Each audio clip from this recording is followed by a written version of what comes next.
My name is Edith Carter, and I'm 77 years old. I wasn't expecting a grand celebration or a red carpet. All I had looked forward to was dinner at my son's house, a simple meal, a seat at the table, and a few hours with the family I had spent a lifetime supporting. I had just finished adjusting the navy blue dress I wore on special occasions. It wasn't fancy, just neat, respectable. The kind of dress that Marissa, my daughter-in-law, wouldn't roll her eyes at. I glanced at the clock. It was a little past 6. Dinner was supposed to begin at 7 o'clock. Then my phone buzzed. I reached for my glasses, expecting a reminder from Garrett, or maybe a last-minute question about dessert. But instead, I saw the message. You weren't invited. My wife doesn't want you there. Just like that. 8 words, not a call, not a conversation, a text message. For a moment, I thought it had to be a mistake. Maybe it was sent to the wrong person. Hey, maybe Garrett's phone had been hacked, but no, it was his number. It was his tone. I sat down slowly, the phone still in my hand. My heart wasn't just breaking, it was unraveling. So, memories flashed in my mind. Garrett is a boy clinging to my hand on his first day of school. Garrett was 12, crying when his dog passed away. Garrett is introducing Marissa to me, full of excitement. And now, Garrett, a grown man, is telling me I wasn't welcome. I stared at the wall, unmoving, unweeping, just silent. That was the moment something inside me shifted. After all the years, after all the giving, maybe it was time to stop showing up for people who made it clear they didn't want me there. The house was quiet, too quiet. I stood up, walked over to my secretary desk, an old piece my mother had left me, and opened the drawer where I kept all the financial documents. Every folder was labeled, every receipt filed. I pulled out the thickest folder. It was labeled Garrett. Inside, there was a lifetime of giving. A $20,000 check to help him launch his business. One that folded within a year. Tuition receipts from when Marissa went back to school to earn her real estate license. Thanks for the roof repairs. A down payment on their new sew. The kitchen remodel Marissa just had to have. Each piece of paper told a story, not one of generosity, but of expectation. My wallet had been their safety net. My name had been the invisible ink on every corner of that new house. 6 months ago, Garrett had called me to say they'd found the perfect home, a beautiful townhouse overlooking the river, part of an exclusive new development. He said it would be a place for the whole family. Mom, you'll have your own corner, he told me. That corner apparently didn't come with a chair at the dinner table. I looked down at the brochure still sitting on my kitchen table. I had paid $120,000 toward the down payment. It wasn't a loan. It wasn't an investment. It was a gift, a mother's way of saying, I'm here. I care. And now it felt like I had bought myself out of their lives. I leaned back and whispered the question I hadn't dared ask for years. Was this love or just a transaction? For the first time, I didn't rush to excuse them. I didn't defend their choices. I simply sat in the truth I had spent a lifetime giving and they had gotten used to it. I didn't sleep that night. The text kept replaying in my mind over and over. Not invited. My wife doesn't want you there. By sunrise, I knew what I had to do. I made myself a strong cup of tea, sat at the kitchen table, and stared at the stack of papers I had pulled from the drawer. Then I picked up the phone and called the bank. Good morning, Fayetteville Community Bank. How may I help you? My name is Edith Carter, I said clearly. I need to suspend all automatic payments from my accounts immediately. There was a pause on the line. All payments? Ma'am? Yes, every single one. And I also need to revoke the power of attorney granted to my son, Garrett Carter. I could hear the woman on the other end typing. That's a significant change, Mrs. Carter. We'll need your signature for the full process, but I can begin the suspension now. That's what I want. Start today. The silence that followed was not awkward. It was powerful. I had supported my son, his wife, their lifestyle, their ambitions, and their obligations for over 2 decades. But that morning, I remembered what James, my late husband, always said, Edith, love them, but don't let them walk on you. When the woman confirmed that all 174 automatic payments were now blocked, I thanked her, hung up the phone, and exhaled deeply. I hadn't realized how heavy it all had been. The years of small compromises, the quiet dismissals, the holidays spent alone while still footing the bills. That morning, I didn't just cancel payments. I reclaimed space in my own life. My phone buzzed again. Garrett, I didn't answer. Instead, I typed a simple message and stared at it for a long time. Time to pay your own way. Then, I turned the phone off and turned a corner in my life. By the time Garrett showed up at my door, the kettle was already on the stove. He didn't knock politely. He rang the bell in that impatient, sharp way that said he wasn't here for a chat. He was here for control. I opened the door and he walked right in without waiting for an invitation. Mom, what's going on? He asked. The worry in his eyes barely covering the irritation beneath. The mortgage bounced. Morris's car payment didn't go through. The bank called about the suspended authorizations. Did you cancel everything? I nodded. Yes, I did. He blinked. All of it. All 174 transactions. Garrett sank into the living room chair like the wind had been knocked out of him. Why? I didn't raise my voice. I didn't cry.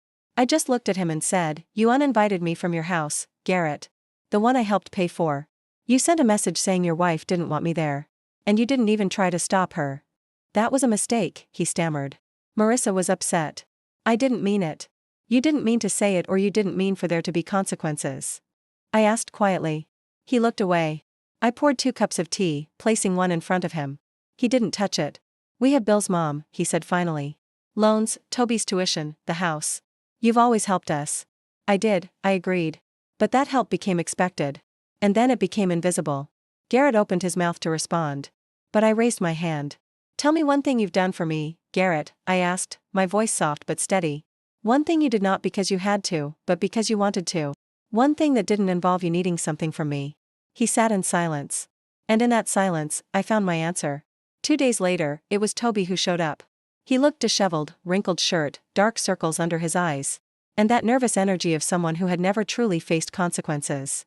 I let him in without saying much. He dropped onto the couch and rubbed his hands together.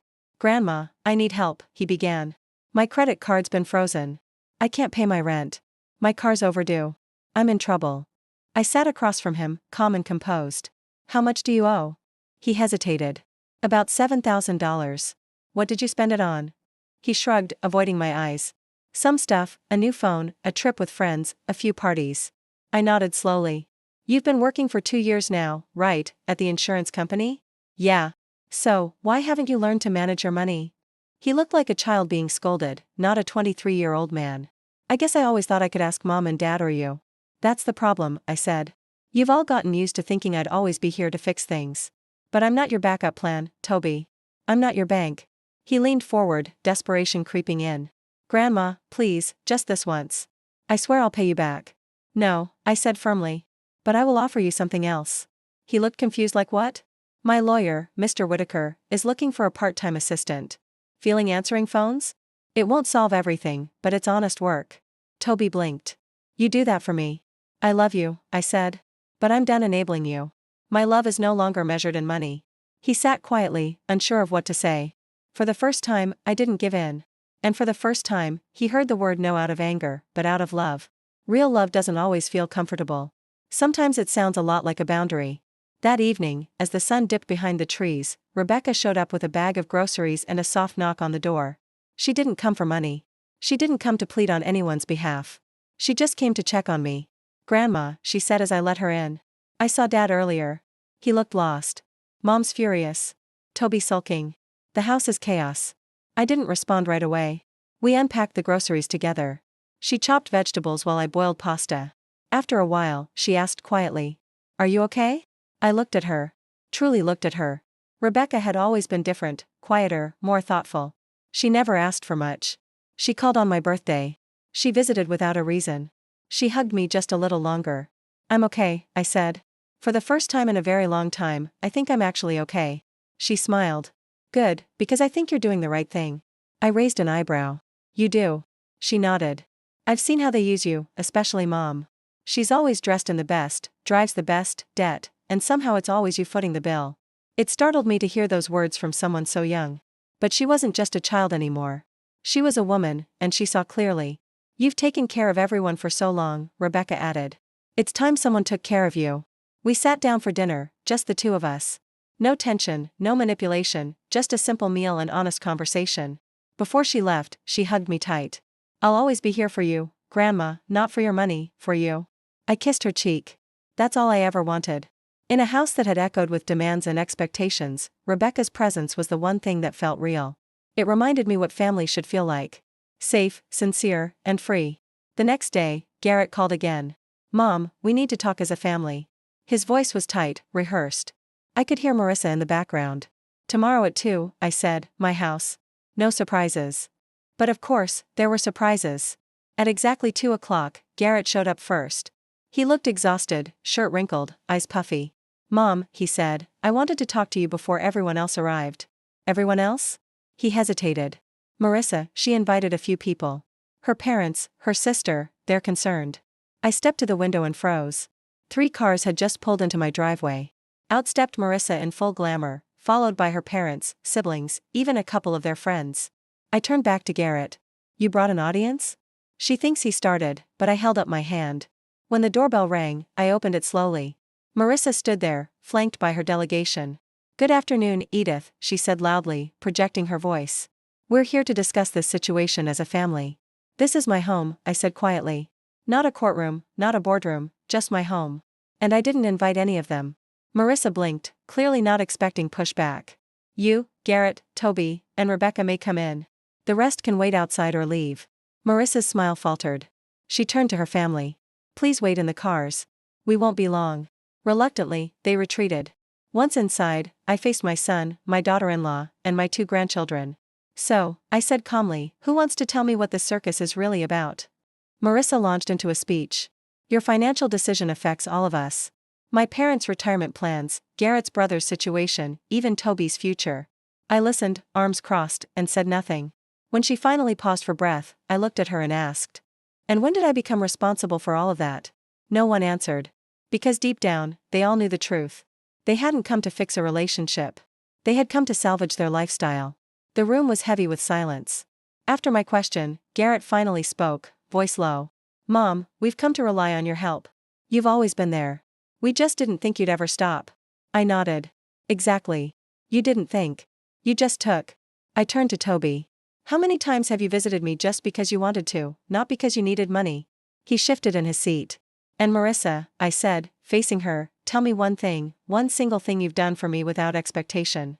She opened her mouth, then closed it again. You see, I continued, what hurts isn't just the money. It's the eraser. The way I disappeared from your hearts the moment I stopped paying. Marissa's mask slipped. Her voice hardened. This is manipulation. You're trying to guilt us. No, I said. I'm telling you the truth for once. She stood abruptly. You'll regret this. When you're alone, when no one's there, you'll regret pushing us away. I didn't flinch. Family isn't just a word we use when we want something, I said softly. It's a choice we make every day with our actions, not our invoices. Garrett looked up, eyes glassy. What do you want us to do, Mom? Apologize? Beg? No, I said. I want you to grow up. I want you to stop confusing love with dependence, and I want you to leave. The words were calm, but they landed like thunder. Toby stood without protest. Marissa muttered something under her breath as she stormed out. Garrett lingered unsure. I'll be here, I told him. If you ever want to talk, really talk not about money, but about us. He nodded slowly and followed the others out the door. Only Rebecca stayed behind to hug me.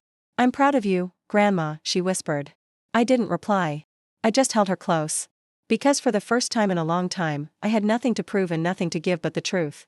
6 months passed and for the first time in decades, I wasn't anyone's emergency contact, anyone's financial plan, anyone's silent sponsor. I was just Edith. I spent mornings on the porch sipping coffee and reading books I'd long set aside. I took walks through the park where James and I used to stroll. I even signed up for an art class at the community center, something I'd always wanted but never dared prioritize. Rebecca visited often. She never asked for anything. She just came to talk, to laugh, to share her world with me. She was my only connection to the family now, and that was enough. As for Garrett and Marissa, the calls dwindled. After a few more attempts, some apologetic, some demanding they stopped altogether. I heard from Rebecca that they sold the house and moved to a smaller apartment. Marissa took on extra work. Garrett finally learned how to manage a budget. Toby, to my surprise, took the job with Mr. Whitaker. I ran into him once at the grocery store. He looked tired, but different lessons titled more grounded. We exchanged a quiet hello. That was enough. And me. I went to Italy. It was James' dream one. We'd postponed too long. But Rebecca insisted I go. Do it for you, Grandma. She said, for once, just for you. So I did. Now I sit on a terrace in Tuscany watching the sunset over rolling vineyards. Laureen, my oldest friend, laughs beside me as she scribbles notes in her travel journal. You look lighter, she says. I am, I reply, because I finally laid down the weight of other people's expectations. And in doing so, I found the only thing I ever truly wanted, peace. Not just the absence of noise, but the presence of self.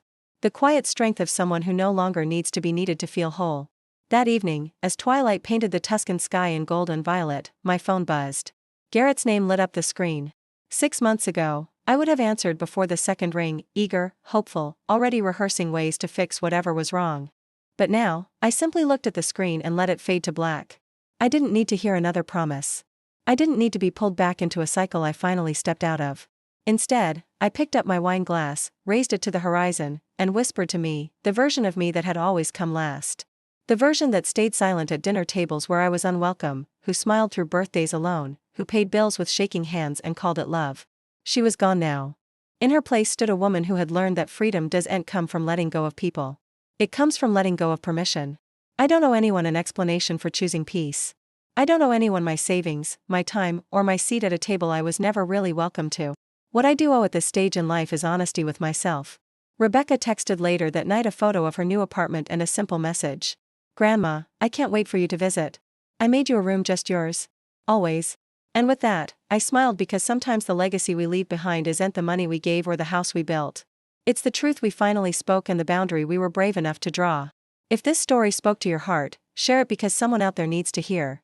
It's never too late to take your power back.